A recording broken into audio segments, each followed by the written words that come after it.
Hello guys, welcome to my channel comfort cooking.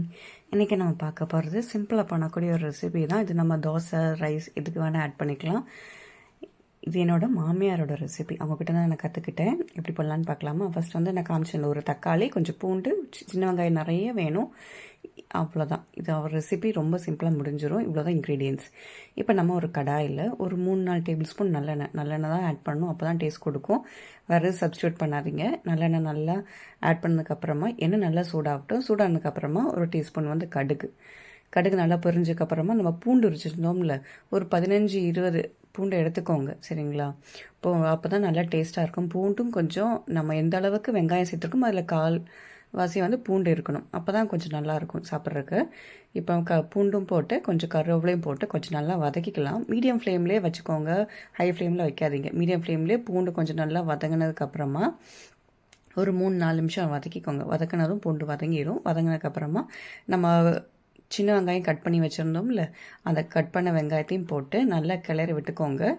பொறுமையாக கிளறுங்க, சரிங்களா? நான் கொஞ்சம் பொறுமையாக பண்ணுங்கள். மீடியம் ஃப்ளேம்லேயே வச்சு பொறுமையாக இந்த மாதிரி வதக்கி ஸ்கின் கலர் வரும்ல, நம்ம வெங்காயத்தோட ஸ்கின் கலர் வந்து ஒரு தக்காளி அதையும் குட்டி குட்டியாக கட் பண்ணி இந்த மாதிரி ஆட் பண்ணி இந்த மாதிரி நல்லா வதக்கிக்கலாம். எல்லா இடத்துலையும் வர்ற மாதிரி நல்லா வதக்கிக்கலாம். பொறுமையாக வதக்குங்க. ஒரு 2 நிமிஷம் திருப்பி இந்த மாதிரி வதக்கினதுக்கப்புறமா நம்ம மசாலா ஆட் பண்ணிடலாம். ரொம்ப சிம்பிள் மசாலா தான். 1/4 டேபிள் ஸ்பூன் மஞ்சத்தூள், 1 டேபிள் ஸ்பூன் வந்து மிளகாத்தூள், அதுக்கப்புறமா உப்பு, அவ்வளோதான். வேறு எதுவுமே கிடையாது. சிம்பிளாக பண்ணக்கூடியது. அதுக்கப்புறமா திருப்பி நம்ம இந்த மசாலாலாம் எல்லா இடத்துலையும் வர்ற மாதிரி நல்லா கிளறி விட்டுக்கிறோம். பொறுமையாக பண்ணுங்கள். எதுவுமே எல்லாமே மீடியம் ஃப்ளேம்லேயே வச்சு பண்ணுங்கள். பொறுமையாக இந்த மாதிரி நல்லா வதக்கி விட்டுக்கோங்க. இப்போ பார்த்தீங்கன்னா எல்லா இடத்துலையும் வந்து மசாலா நல்லா மிக்ஸ் ஆயிடுச்சு. 2 நிமிஷம் அப்படியே வதங்கட்டும்.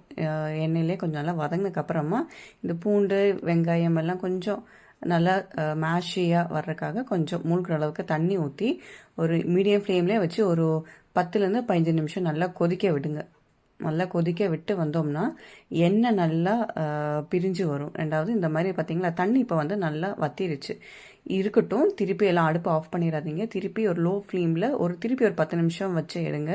பொறுமையாக நடுவில் மட்டும் கிளறி விட்டுக்கோங்க. ரொம்ப கிளற வேணாம். இந்த மாதிரி கிளறி விட்டு எடுத்தோம்னா பார்த்தீங்களா, நம்ம ஊற்றின எண்ணெய் வந்து இந்த மாதிரி எண்ணெய் நல்லா பிரிஞ்சு வரும். பார்த்தீங்கன்னா உங்களுக்கு நல்லாவே தெரியும். இந்த மாதிரி பிரிஞ்சு வச்சுருந்தா நம்ம ரெசிபி ரெடி. அவ்வளோதான். சிம்பிளாக பண்ணக்கூடிய வெங்காயம் பூண்டு வச்சு ஒரு வதக்கல். எல்லாரும் எப்படி இருக்குன்னு கண்டிப்பாக ட்ரை பண்ணி பார்த்துட்டு காமெண்ட் செக்ஷனில் சொல்லுங்கள். ஓகே, தேங்க்யூ ஃபார் வாட்சிங். For more videos, like and subscribe to my channel.